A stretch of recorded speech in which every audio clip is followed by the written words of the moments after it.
The hum of conversation filled the glass-walled boardroom of BriarTech Industries, 27 stories above Manhattan. The city below glittered, but inside, the air was tense.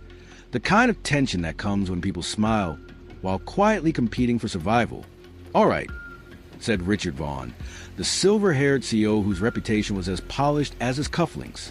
"Let's get started. Time is money, gentlemen." Gentlemen. That word always hung in the air like a ceiling she could never touch.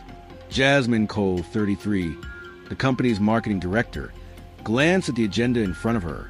She had spent 3 months refining her strategy, the kind of idea that could relaunch BriarTech into a modern digital powerhouse. She knew the data was airtight, but as she raised her hand to speak, Richard didn't even glance in her direction.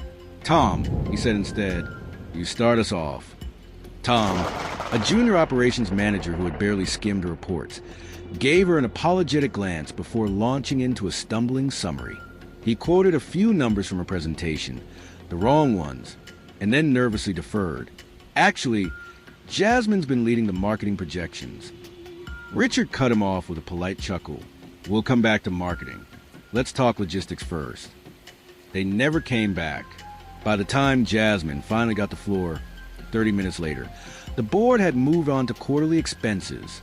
"Mr. Vaughn," she said carefully, "I believe if we refocus our consumer reach strategy." Richard smiled the way people smile at a child trying to be helpful. "Jasmine, we appreciate your enthusiasm, but this is about operations, not slogans.